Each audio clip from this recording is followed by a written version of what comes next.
नमस्कार, जय हिंद, जय भारत। मैं अभिषेक और आप देख रहे हैं हमारा YouTube channel Rudra education hub. दोस्तों, एक बार फिर से आप सभी का हमारे इस यूट्यूब चैनल पे हार्दिक स्वागत और अभिनंदन है। दोस्तों, आज के सेशन में, आज की इस वीडियो में हम आपसे बात करने वाले हैं हिस्ट्री के बड़े ही इंपॉर्टेंट टॉपिक वैदिक संस्कृति से संबंधित कुछ बड़े ही इंपॉर्टेंट क्वेश्चंस के बारे में।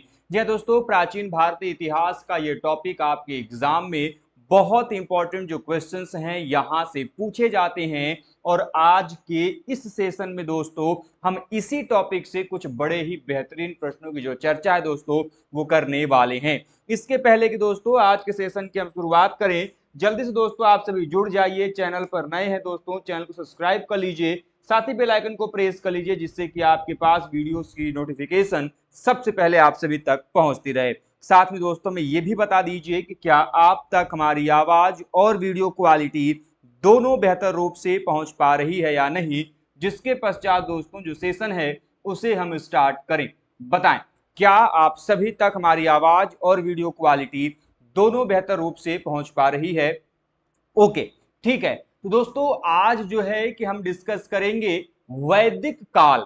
ठीक है, वैदिक काल जिसको हम लोग वैदिक संस्कृति के रूप में जानते हैं। संस्कृति अलग होती है, सभ्यता अलग होती है। मैंने पहले ही भी जो है कि आप सभी को बताया हुआ है कि जब हम सभ्यता की बात करते हैं तो सभ्यता जो है ये आपके शहरीकरण को दर्शाता है, अर्बनाइजेशन को दर्शाता है, जबकि जो संस्कृति है ये रूरल एरियाज को दर्शाता है, अर्थात ग्रामीण परिवेश को दर्शाता है।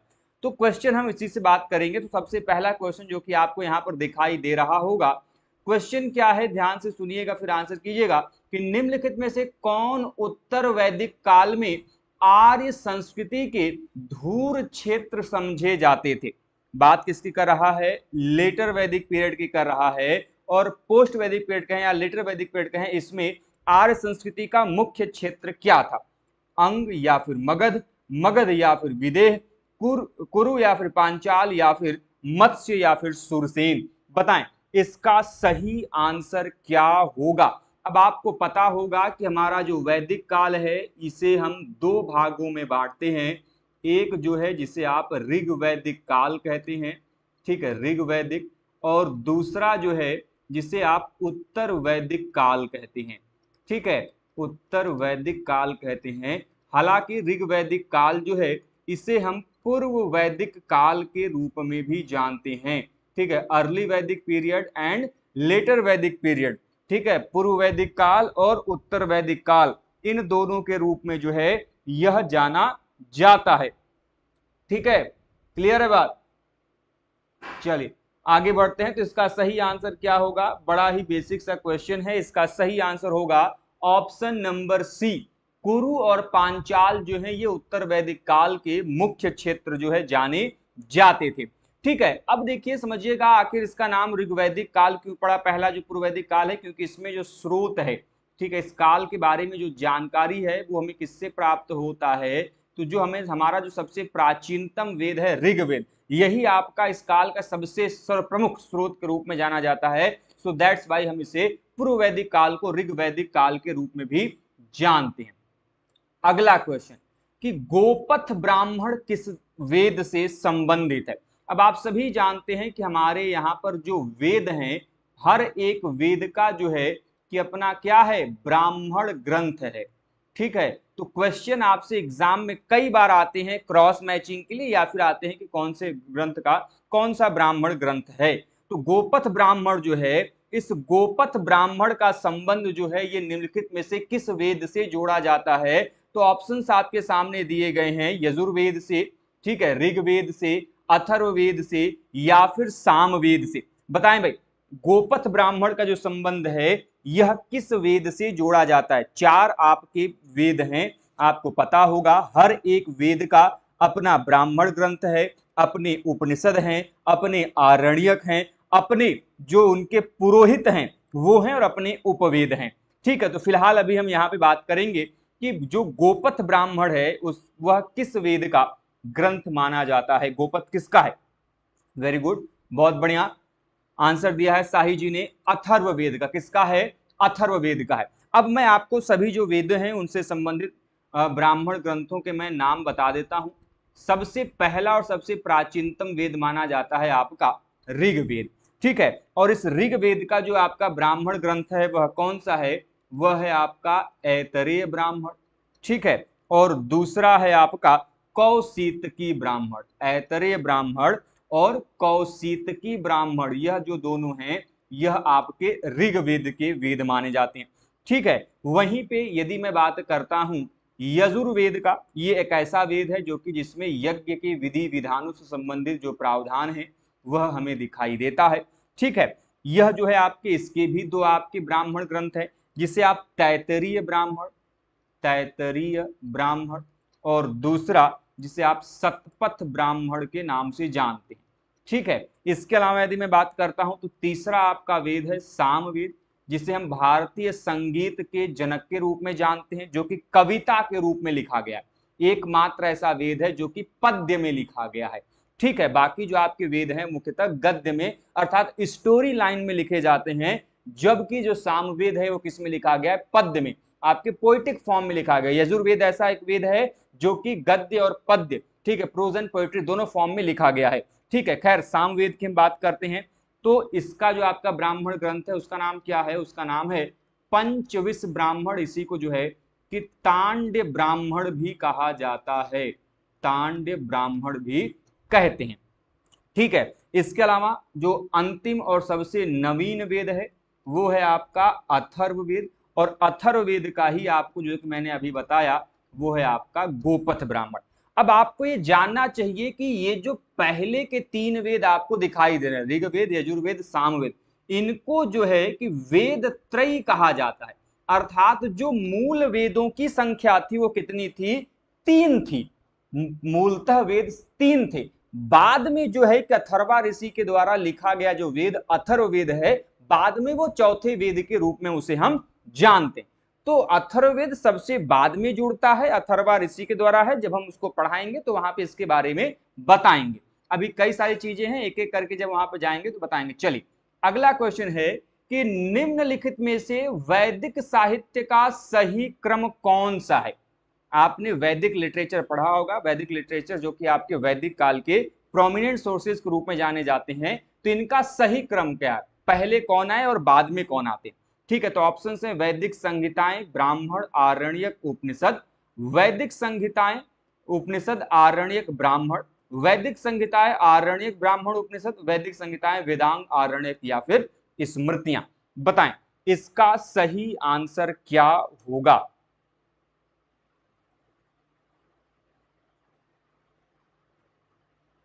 चलिए इसका सही आंसर होगा ऑप्शन नंबर ए, वैदिक संहिताएं, फिर ब्राह्मण ग्रंथ, फिर आरण्यक उनके, और फिर उपनिषद। एक बात हमेशा ध्यान रखिएगा कि बेटे जो ये वेद है, वेदों को संहिता भी कहा जाता है, ठीक है। वेद जो है इनको संहिता भी कहते हैं, ठीक है। और जो उपनिषद हैं, उपनिषद के लिए जो है हम वेदांत शब्द का भी प्रयोग करते हैं। देखो बेटे वेदांत अलग है और वेदांग अलग है।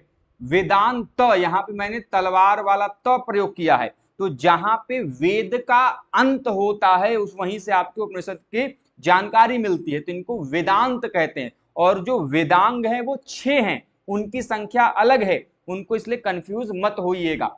चलिए आगे चलते हैं, अगला क्वेश्चन है, हाँ ये बड़ा इंपॉर्टेंट क्वेश्चन है कि आरंभिक वैदिक साहित्य में सर्वाधिक वर्णित नदी कौन सी है। आरंभिक वैदिक साहित्य जो है उसमें सर्वाधिक वर्णित नदी का नाम बताना है। सिंधु नदी, सरस्वती नदी, सतुद्री नदी या फिर गंगा नदी। किस नदी का जो वर्णन है वह सबसे अधिक मात्रा में जो है वह देखने को मिलता है। बताइए भाई किस नदी का जो उल्लेख है वहां पे सबसे अधिक जो है वो देखने को मिलता है। बताइए भाई कोशिश कीजिए, मैंने पढ़ाते समय बताया था आरंभिक वैदिक नदी जिसका जो उल्लेख है वहां पे सर्वाधिक मात्रा में जो है देखने को मिलता है। चलिए ए, ठीक है, सिंधु, बहुत बढ़िया, क्या बात है। सी सतुद्री, सरस्वती, ठीक है। और भी बताइए, बताइए भाई क्या होगा। सी बता रहे हैं, और भी लोग कोशिश कीजिए।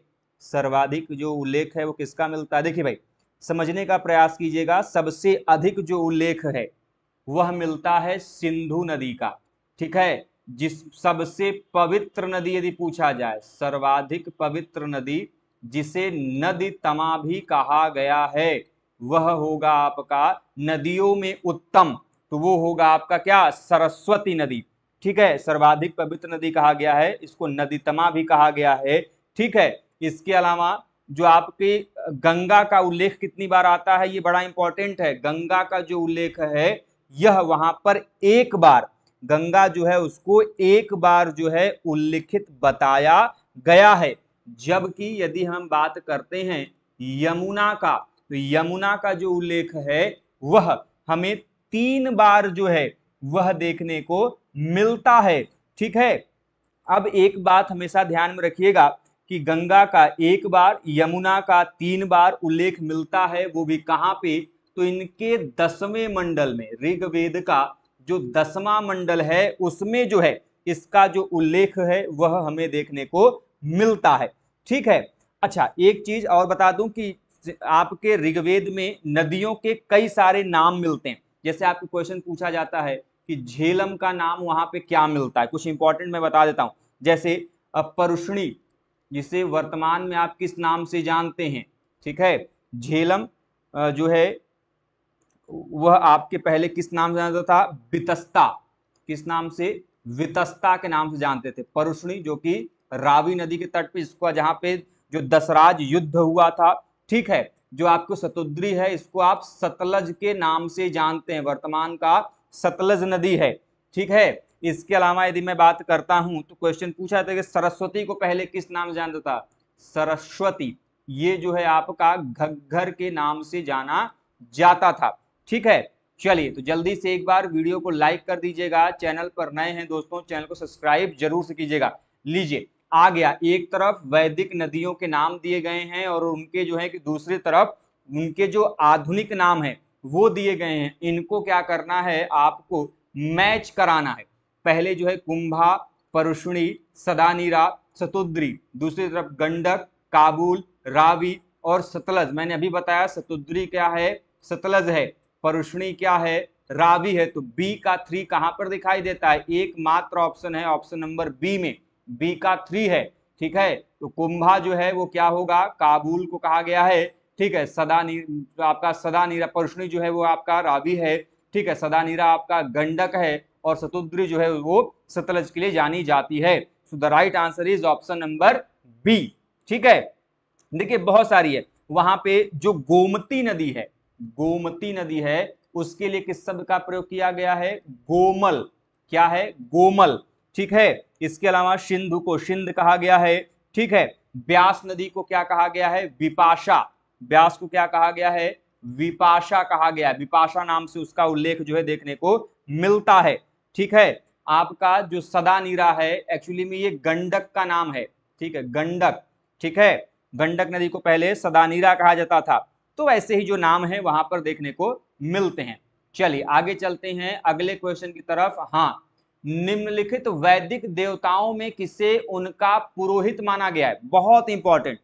आपने यदि कभी सीरियल वगैरह देखा होगा जिसमें आपने, तो यदि आपने रामायण, महाभारत या फिर कोई भी रिलीजियस यदि आपने सीरियल देखा होगा तो वहां पे देवताओं के गुरु किसको कहा गया? देवताओं का पुरोहित हम किसे कहते हैं? अग्नि, बृहस्पति, घोष या फिर इंद्र? बताएं भाई, किसको कहा था? अरे भाई, हम गुरु किस प्लेनेट को कहते हैं? कौन सा प्लेनेट सबसे बड़ा है? देखिए याद करने का तरीका बड़ा सिंपल है। कौन सा प्लेनेट है जिससे हम गुरु या फिर सबसे बड़ी उपाधि देते हैं? तो जो बृहस्पति हैं। ठीक है, बृहस्पति को जो है कि देवताओं के गुरु के रूप में, उनके पुरोहित के रूप में जो है जाना जाता है। ठीक है, इस बात को ध्यान में रखिएगा। बड़े ही इंपॉर्टेंट पॉइंट्स हैं, आपकी एग्जाम में जो क्वेश्चंस हैं वो पूछा जाता है। और बृहस्पति का जो है कि 11 बार उल्लेख मिलता है। 11 बार उल्लेख जो है वह हमें ऋग्वेद में जो है देखने को मिलता है। ठीक है, अग्नि की यदि हम बात करते हैं तो अग्नि का जो उल्लेख है यह वहां पर जो है कि 200 बार जो है उल्लेख देखने को मिला हुआ है। ठीक है, चलिए बाकी अब आप सभी जानते हो कि इंद्र का सर्वाधिक वर्णन जो है, यदि सर्वाधिक वर्णन जो है किसी या देवता का हुआ है तो वो इंद्र का हुआ है। ठीक है, इंद्र में जो है कि लगभग इनका 250 बार जो वर्णन है इंद्र का वहां पर हमें दिखाई देता है। ठीक है, चलिए अगला क्वेश्चन है कि शतपथ ब्राह्मण में उल्लिखित राजा विदेह माधव से संबंधित ऋषि का नाम बताना है। ऋषि भारद्वाज, ऋषि वशिष्ठ, ऋषि विश्वामित्र या फिर ऋषि गौतम राहगुण। बताएं भाई, शतपथ ब्राह्मण के अंतर्गत जो विदेह माधव हैं यह किस ऋषि से संबंधित थे?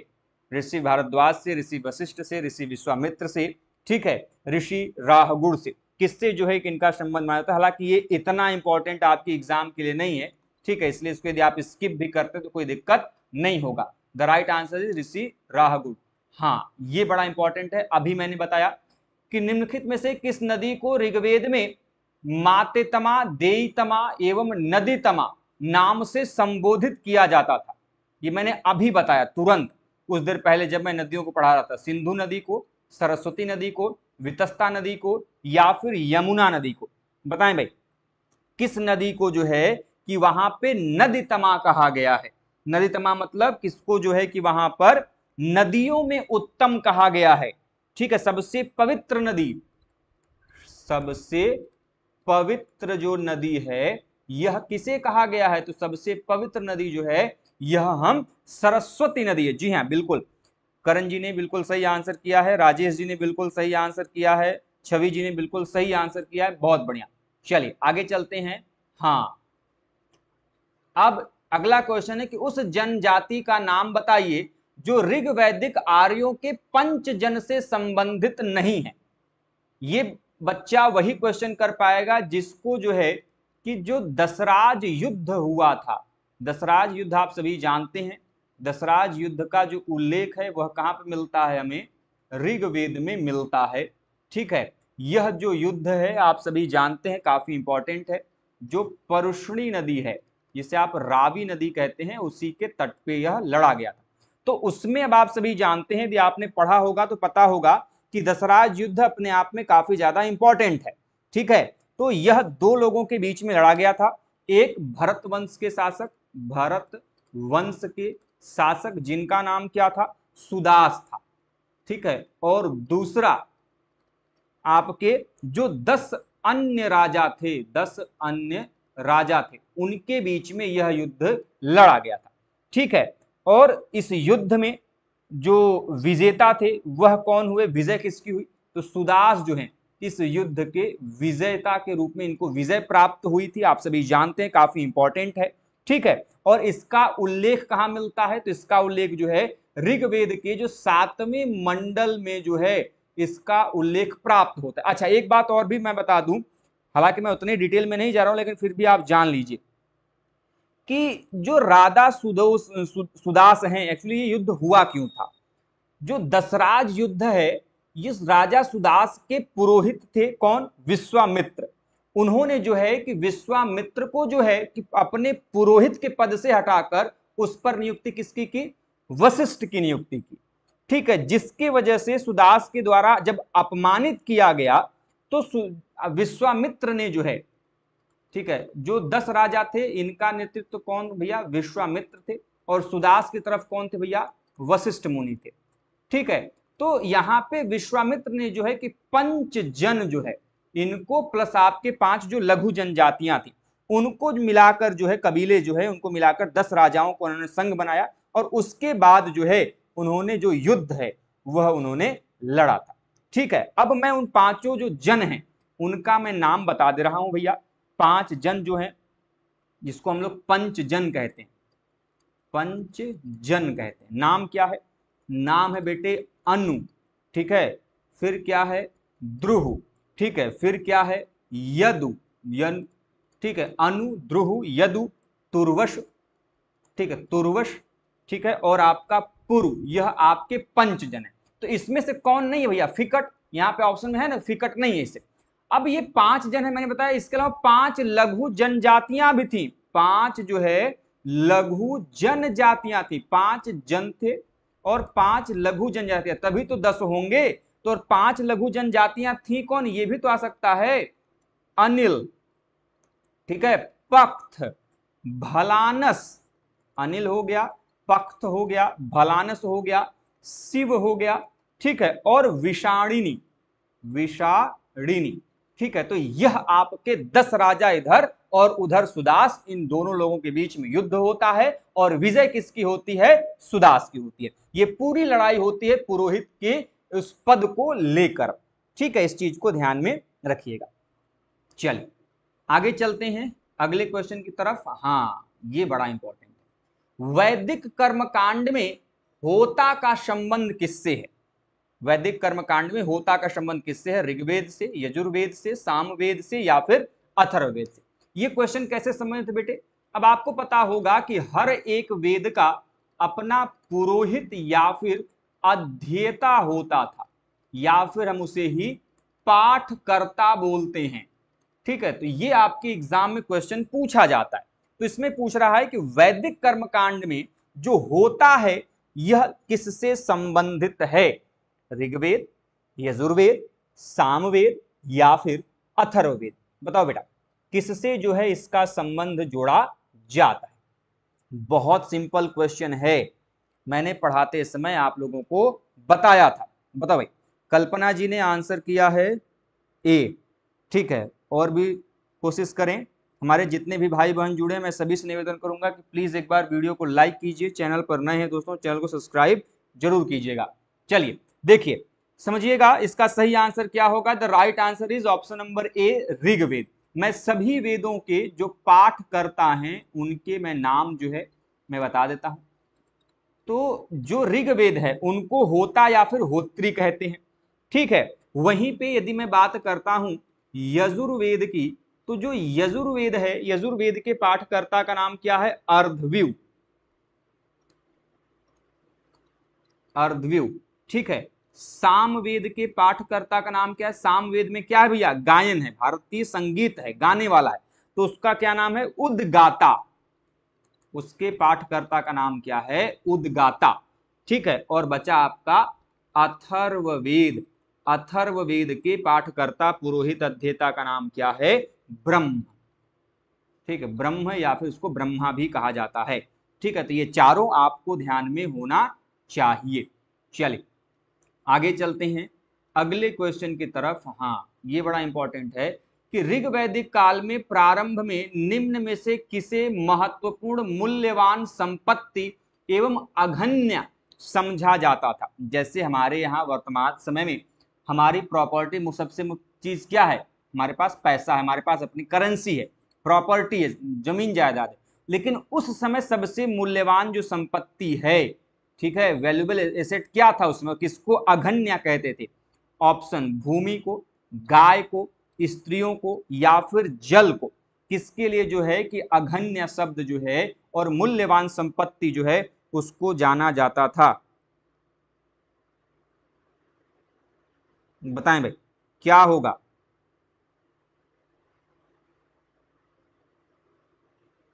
चलिए देखिए, what is the right answer? The right answer is option number B. ये जो गायों की हम परंपरा की बात करते हैं ना भारत में, तो गायों की परंपरा कोई नई नई नहीं है। गाय बहुत प्राचीन समय से, ऋग्वैदिक काल से ही जो है कि आपकी क्या रही है? वैल्यूएबल एसेट रही है, अर्थात एक मूल्यवान संपत्ति के, इसको अघन्य अर्थात इसकी हत्या नहीं की जा सकती थी, ठीक है। गाय को क्या कहा गया है? अघन्य जो है शब्द कहा जाता था, ठीक है। हालांकि जब हम आगे पढ़ेंगे तो वहां पे बताएंगे कि स्त्रियों के लिए भी जो है कि वहां पे काफी इंपॉर्टेंट जो चीजें हैं वह हमें देखने को मिलता है, ठीक है। कि किस प्रकार से स्त्रियों के लिए जो है कि क्या कुछ चीजें जो है वो हमें देखने को मिलती हैं, जब हम उसको डिस्कस करेंगे तो वहां पर हम आपको उसके बारे में बताएंगे। चलिए आगे चलते हैं अगले पॉइंट की तरफ, अगले क्वेश्चन की तरफ। हाँ, अगला क्वेश्चन है कि निम्नलिखित में से किसने ऋग्वेद में वर्णित दशराज युद्ध में भाग नहीं लिया था? अभी जस्ट मैंने नाम बताया था, यहाँ पे नाम त्रित्सु, पख्त, विषाणिनी, गंधारी। अभी यार अभी बताया मैंने, किसने नहीं लिया था? मैंने 10 राजाओं में 5 जनों का नाम बताया था और 5 लघु जनजातियों का नाम बताया था। याद करो कौन नहीं है उसका भाग, कौन इसमें जो है जिसका उल्लेख हमें वहां पर देखने को नहीं मिलता है? कोशिश करो। बी। ठीक है, बी कह रहे हैं। और भी बताइए सही आंसर क्या होगा। गंधारी का उल्लेख कहीं मिला था क्या? नहीं, गंधारी जो है इनका उल्लेख हमें वहां पर देखने को नहीं मिलता है। ठीक है, गंधारी का जो उल्लेख है वह नहीं मिलता। ठीक है, चलिए, मैंने दशराज युद्ध के बारे में अभी बताया। भरत संघ और आपके दूसरी तरफ आपके 10 राजाओं का जो है वह युद्ध लड़ा गया था। अगला क्वेश्चन है कि निम्नलिखित में से किस एक उपनिषद में पहली बार निराशावाद के तत्व दिखाई देते हैं? कौन सा ऐसा उपनिषद है जिसमें हमें सर्वप्रथम निराशावाद के जो तत्व है वो दिखाई देते हैं? मैत्रेयी उपनिषद, कौशितकी उपनिषद, बृहदारण्यक उपनिषद या फिर केन उपनिषद? बताएं भाई, किसके अंदर जो है सर्वप्रथम हमें इस प्रकार के जो प्रमाण है निराशावाद के वह दिखाई देते हैं? बताइए सही आंसर क्या होगा। मैंने उपनिषदों को लेके बड़ी ही जबरदस्त क्लास में जो है कि चीजें आप लोगों को डिस्कस की थी। यदि यहाँ पे नहीं करते हैं फिर तो काम गड़बड़ हो जाएगा। बताओ भैया क्या होगा। डी बता रहे हैं छवि जी। देखिए, the right answer is what is Maitreyi Upanishad में जो है सबसे पहली बार इस प्रकार के निराशावाद की जो चीजें वो देखने को मिलता है। पहली बात तो क्वेश्चन ये आता है कि उपनिषद का अर्थ क्या होता है, आपके एग्जाम में आता है। तो उपनिषद बेटे देखो 2-3 शब्दों से मिलकर बना है। उप, ठीक है, प्लस आपका नी, प्लस आपका सद। ठीक है, ये 3 शब्दों से मिलकर बना हुआ है। उप का मतलब होता है गुरु के समीप, गुरु के समीप। ठीक है, एक गुरु के समीप। ठीक है, नी मतलब होता है पास बैठना। ठीक है, गुरु के समीप पास बैठ, पास नहीं, सॉरी माफ कीजिएगा, नी का मतलब होता है शिष्य। नी का मतलब क्या होता है? शिष्य। सद का मतलब होता है पास बैठना। ठीक है, तो गुरु के समीप शिष्य का पास बैठकर क्या होगा? अध्ययन करना या ज्ञान प्राप्त करने को क्या कहा जाता है? उपनिषद कहा जाता है। क्वेश्चन ये आता है कि उपनिषदों की कुल संख्या कितनी है? तो आप सभी जानते हैं उपनिषदों की कुल संख्या कितनी बताई गई है? 108। 108। क्वेश्चन ये आएगा कि ये जो 108 उपनिषद हैं इनका उल्लेख कहां मिलता है? तो एक उपनिषद है जिसका नाम क्या है? जिसका नाम है मुक्तिकोपनिषद। मुक्तिकोपनिषद। और इसी उपनिषद में जो है कि इस 108 उपनिषदों का उल्लेख मिलता है। क्वेश्चन ये होगा कि सर्वाधिक बड़ा या फिर सबसे बड़ा उपनिषद कौन सा है और सबसे छोटा उपनिषद कौन सा है? ठीक है, तो नाम से ही स्पष्ट है, बृहदारण्यक। बृहदारण्यक, बृहद मतलब सबसे बड़ा, तो जो बृहदारण्यक है सबसे बड़ा उपनिषद है। लोग बोलते हैं ना कूप मंडूक हो गए, तुम्हारी बुद्धि छोटी हो गई। तो जो मांडुक्य उपनिषद है, मांडुक्य उपनिषद, बेटे कंफ्यूज मत होना, मुंडको उपनिषद अलग है और मांडुक्य उपनिषद अलग है। Both are different. ठीक है, आप जब मुंडको उपनिषद की बात करते हो तो मुंडको उपनिषद में जो सत्यमेव जयते शब्द है वो वहां पर दिखाई देता है। ठीक है, चलिए, तो जल्दी से एक बार वीडियो को लाइक कर दीजिए। चैनल पर नए हैं दोस्तों, चैनल को सब्सक्राइब जरूर से कर लीजिएगा, क्योंकि दोस्तों हम आप सभी के लिए डेली बेसिस पे ऐसे ही जो क्वेश्चंस हैं वो लेके आते रहते हैं। अगला है कि उद्दालक आरुणि प्रसिद्ध दार्शनिक थे कहाँ के? उद्दालक और आरुणि जो है कि बहुत बड़े फिलोसफर माने जाते थे, फेमस फिलोसफर थे। कहाँ के थे? काशी के, कुरु पांचाल के, मद्र के या फिर विदेह के? इनका जो संबंध है वह कहां से जोड़ा जाता है?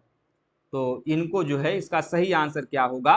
कुरु और पांचाल के जो है कि यह दार्शनिक से जुड़े जाते हैं। अच्छा, एक चीज मैं आप लोगों को बता दूं कि जब दर्शन की बात हो रही है तो हमारा जो बेटे भारतीय दर्शन है इसका स्रोत किसे कहा जाता है? What is the source of Indian philosophy?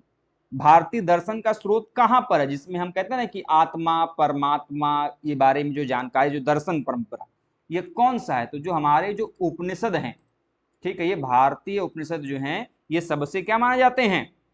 स्रोत माने जाते हैं। चलिए अगले क्वेश्चन की तरफ चलते हैं। अगला क्वेश्चन है यजुर्वेद की निम्नलिखित संहिताओं में से किसमें केवल सुक्त है, गद्य नहीं है? यदि आपने यजुर्वेद के आपने ब्रांचेस को पढ़ा होगा तो आपको इसके बारे में जानकारी होगी। ठीक है, बताओ भाई, यजुर्वेद का कौन सा ऐसा वेद है, सॉरी कौन सा ऐसा भाग है जिसमें केवल और केवल सुक्त के बारे में जानकारी मिलती है, गद्य के बारे में नहीं मिलती? ऑप्शन आपका कठ, मैत्रेयी, तैतरीय या फिर वाजसनेयी। बताएं भाई क्या होगा, कहां पे जो है किसके बारे में जानकारी हमें मिलता है? अब यदि मैं आप लोगों को बता दूं कि बेटे यह जो आपका यजुर्वेद है, ठीक है, तो यजुर्वेद की मुख्यतः दो शाखाएं आपको दिखाई देती हैं। एक बेटे आपका जिसको आप लोग शुक्ल यजुर्वेद कहते हैं, और दूसरा जो है जिसे आप कृष्ण यजुर्वेद कहते हैं।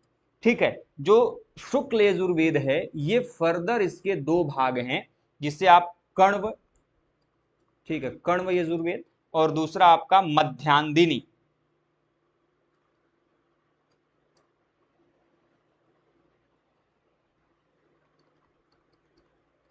ठीक है, वहीं पे कृष्ण यजुर्वेद की यदि हम बात करते हैं तो इसके चार हैं, जिसमें आपका कठ है, ठीक है, कपिस्थल है, कठ हो गया, कपिस्थल हो गया, ठीक है, इसके अलावा आपका मैत्रेयी हो गया, मैत्रेयी, और आपका तैतरीय हो गया। ठीक है, तो ये हैं आपके इनके भाग। ठीक है, तो इसी में से क्वेश्चन पूछा है कि कौन ऐसा है जो कि सुक्त है, गद्य नहीं है, बहुत ही बेसिक सा क्वेश्चन है। तो ये आपका जो वाजसनेयी है, ठीक है, यह जो है इसमें केवल और केवल जो सुक्त हैं वह हमें दिखाई देते हैं, जबकि इसमें किसी भी प्रकार का जो गद्य है वह हमें देखने को नहीं मिलता।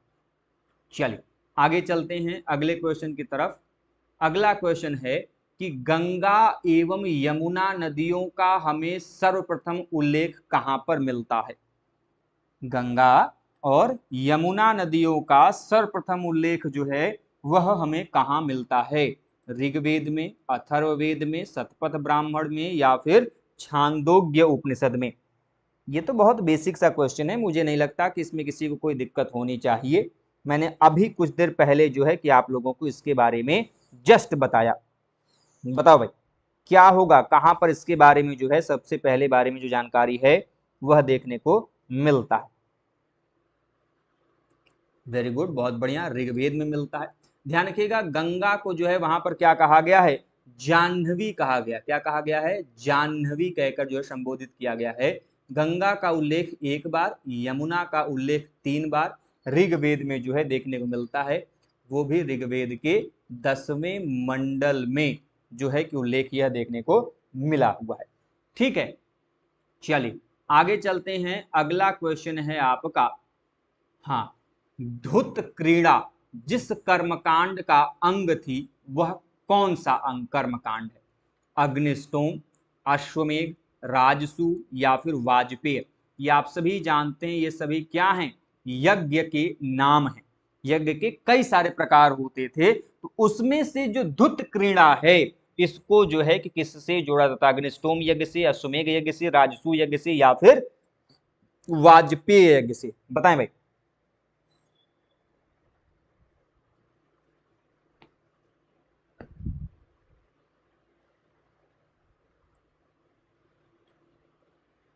राजसूय यज्ञ से जो है इसे हम जोड़ते हैं। ठीक है, आप लोग यज्ञ के बारे में जानते होंगे, मुझे नहीं लगता कि यज्ञ में भी किसी को दिक्कत होगा। ठीक है, यज्ञ के बारे में यदि हम बात कर रहे हैं तो यज्ञ का उल्लेख, यज्ञ से संबंधित जो आपका वेद है वह कौन सा है? यजुर्वेद है। ठीक है, कि यज्ञ की वेदिकाओं का निर्माण कैसे होगा, कौन से वेदों में, मतलब कि यज्ञ से संबंधित जो प्रावधान है तो हमें यज्ञ वेद में जो है, यजुर्वेद में जो है वह देखने को मिलता है। ठीक है, इन चीजों को ध्यान में रखिएगा, इम्पॉर्टेंट है। आपके एग्जाम में जो यज्ञ के संबंधित जो क्वेश्चंस हैं वो कल को यदि पूछे जाते हैं तो उनको कम से कम इतनी चीजें जो है आप यदि ध्यान में रखते हैं तो कोई दिक्कत होनी नहीं चाहिए। ठीक है, हालांकि क्वेश्चन कई बार ये भी आ सकता है कि पंच महायज्ञ कौन कौन से हैं? ठीक है, पंच महायज्ञ यज्ञ की यदि हम बात करते हैं तो उसमें सबसे पहला है आपका ब्रह्म यज्ञ, ठीक है। दूसरा है आपका पितृयज्ञ, ब्रह्म यज्ञ, पितृयज्ञ, ठीक है। तीसरा है आपका मनुष्य यज्ञ, मनुष्य यज्ञ, ठीक है। चौथा है आपका देव यज्ञ, ठीक है। एंड पांचवा है आपका भूत यज्ञ, ठीक है। तो यह 5 यज्ञ हैं जिनको कि पंच महायज्ञ की जो उपाधि है वह दिया जाता है, ठीक है। चलिए आगे चलते हैं अगले क्वेश्चन की तरफ। जल्दी से एक बार वीडियो को लाइक कर दीजिए। हाँ, ये बड़ा इंपॉर्टेंट है कि ऋग्वेद में किसकी मंडल का प्रथम सूक्त, किसी की मंडल का प्रथम सूक्त जो है प्रायः किस देवता के लिए होता था? अग्नि, मित्र, इंद्र या फिर कोई भी देवता। क्वेश्चन क्या है कि ऋग्वेद में किसकी मंडल का प्रथम सूक्त जो है प्रायः किस देवता के लिए हमें देखने को मिलता है? तो ऑप्शंस आपके सामने दिए गए हैं। मैंने पढ़ाते समय, हालांकि अभी आप लोगों को थ्योरी मैंने नहीं पढ़ाया, जो पिछले बैच को पढ़ाया था तो उसमें इन चीजों को मैंने बताया था। बताओ भाई क्या होगा आंसर? अग्नि। एक बात हमेशा ध्यान रखिएगा, क्वेश्चन पूछा जाता है कि वैदिक देवताओं का उल्लेख जो है, हमें अभिलेख की यदि हम बात करते हैं तो कौन सा अभिलेख है भैया? बोगज कोई इंस्क्रिप्शन, बोगज कोई अभिलेख। याद रखिएगा, क्वेश्चन आपके एग्जाम में बोगज कोई अभिलेख से आएगा ही आएगा। बोगज कोई अभिलेख कहां से प्राप्त होता है? यह आपके एशिया माइनर से प्राप्त होता है। कहां से? एशिया माइनर का जो इलाका है वहां से प्राप्त होता है। 1400 ईसा पूर्व का यह अभिलेख है। 1907 में वीकलर नाम के एक स्कॉलर हैं जिनके द्वारा यह अभिलेख खोजा गया। इसमें जो है कि 4 वैदिक देवताओं का उल्लेख मिलता है। वह वैदिक देवता क्या थे? इंद्र थे, मित्र थे, ठीक है। इंद्र हो गए, मित्र हो गए, वरुण हो गए और नासत्य हो गए।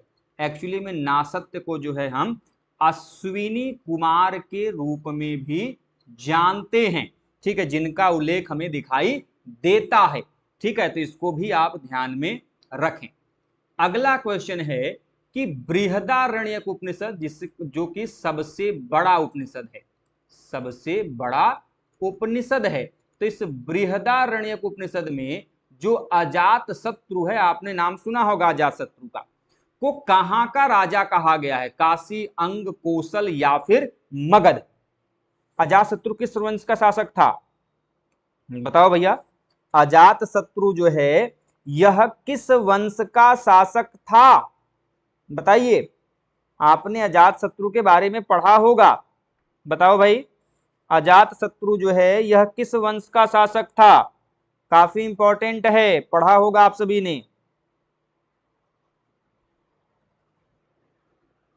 चलो ठीक है, और भी लोग कोशिश करो। What is the right answer?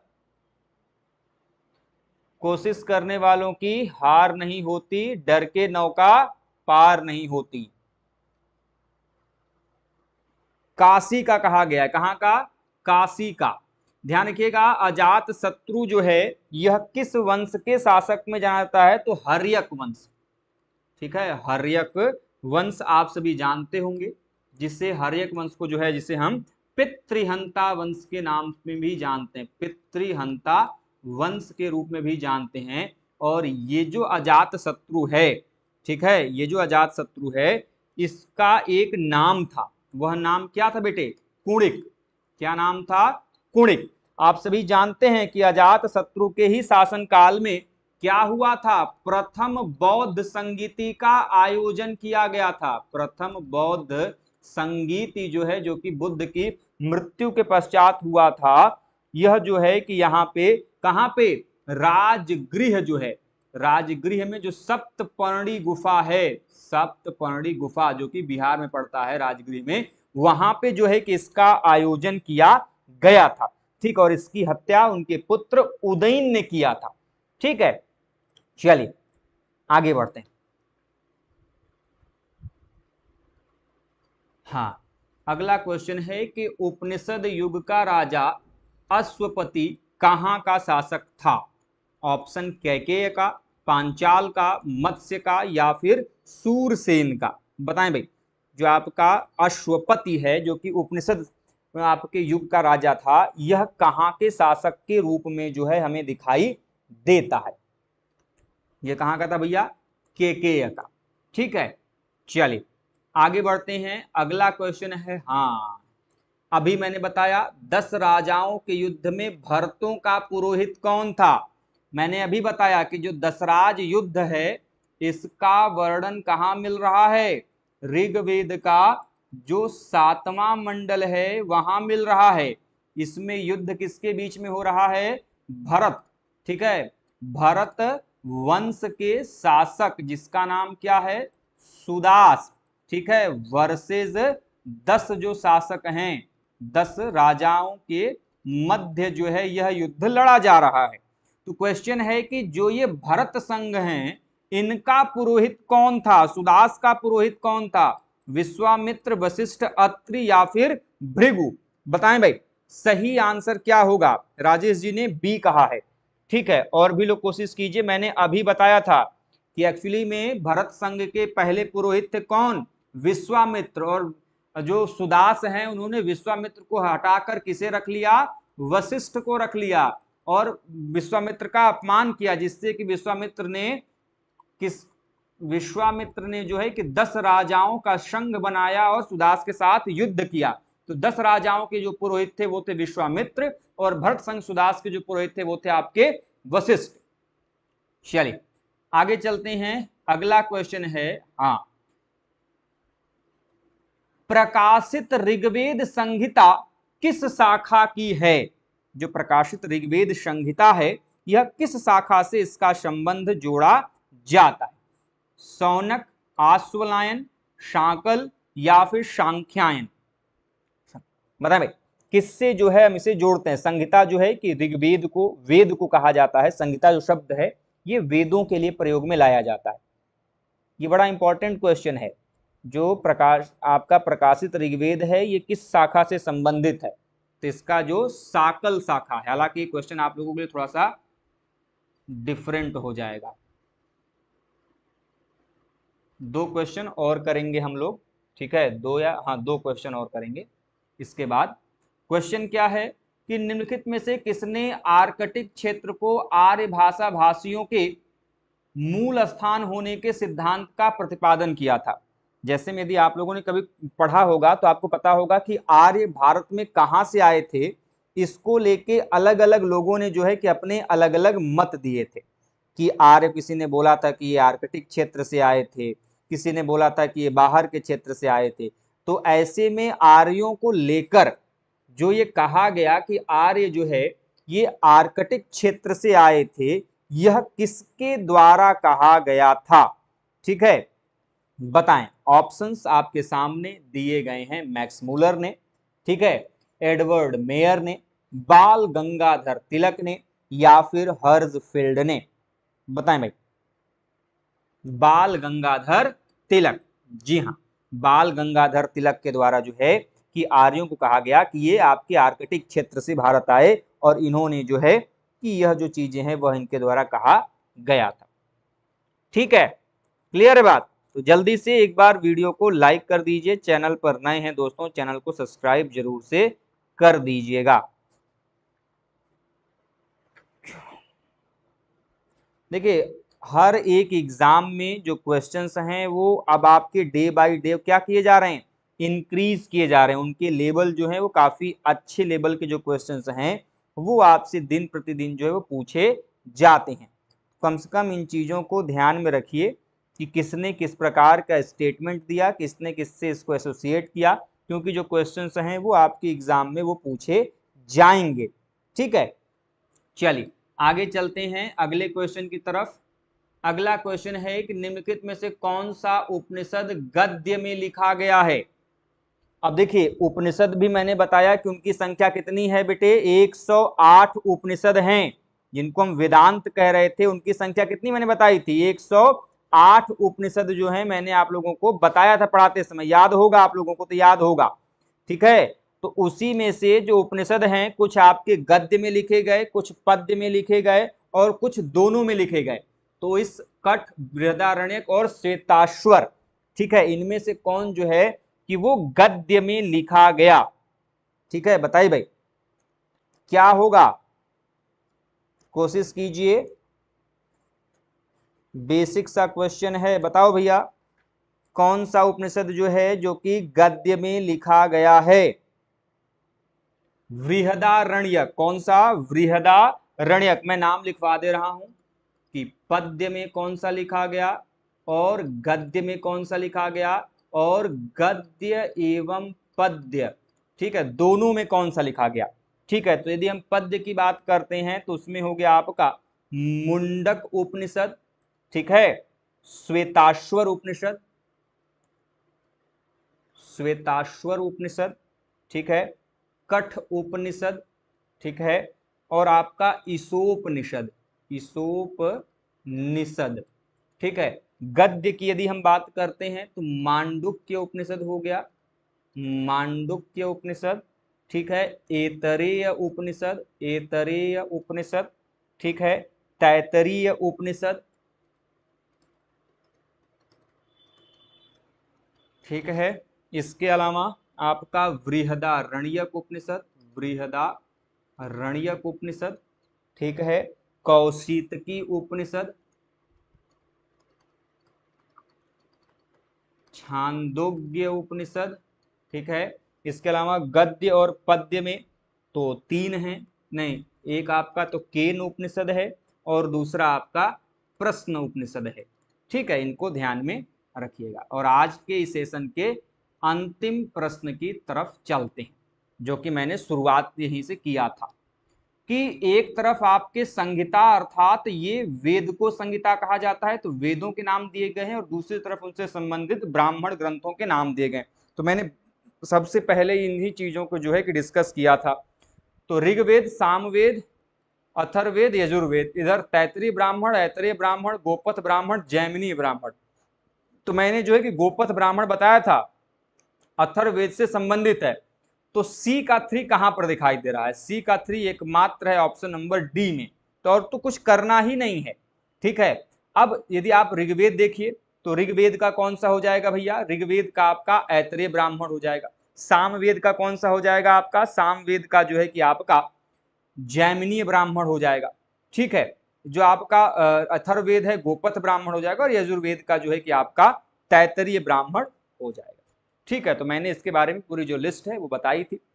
इसके आगे के जो प्रश्नों की चर्चा है, आज हम लोगों ने कुल 25 जो क्वेश्चंस हैं उनको डिस्कस किया। इसके आगे अभी और भी कई सारे जो क्वेश्चंस हैं, मुझे लगता है कि 80 के आसपास जो क्वेश्चंस हैं उनको जो है कि हम आपके साथ डिटेलिंग के साथ, जैसे मैंने आज डिस्कस किया वैसे भी हम जो है कि आगे भी आपके साथ जो है कि उनको डिस्कस करेंगे। बस आप सभी चैनल पर बने रहें, हम आप लोगों के लिए जो है कि इसी प्रकार की जो क्वेश्चंस हैं वो लगातार आपके साथ डिस्कस किया जाएगा। तो फिलहाल दोस्तों आज के लिए बस इतना ही रखते हैं। आई होप दोस्तों ये वीडियो आप लोगों को अच्छी लगी होगी, वीडियो से दोस्तों आपको जानकारी मिली हो तो प्लीज़ वीडियो को लाइक कीजिए, चैनल पर नए हैं दोस्तों चैनल को सब्सक्राइब जरूर से कीजिएगा, क्योंकि दोस्तों हम आप लोगों के लिए डेली बेसिस पे इसी प्रकार की जो क्वेश्चंस हैं उनको डिस्कस करते रहेंगे। तो मिलते हैं दोस्तों नेक्स्ट सेशन में कुछ नए इंपॉर्टेंट क्वेश्चंस के साथ। तब तक के लिए आप स्वस्थ रहें, मस्त रहें। जय हिंद, जय भारत, हर हर महादेव।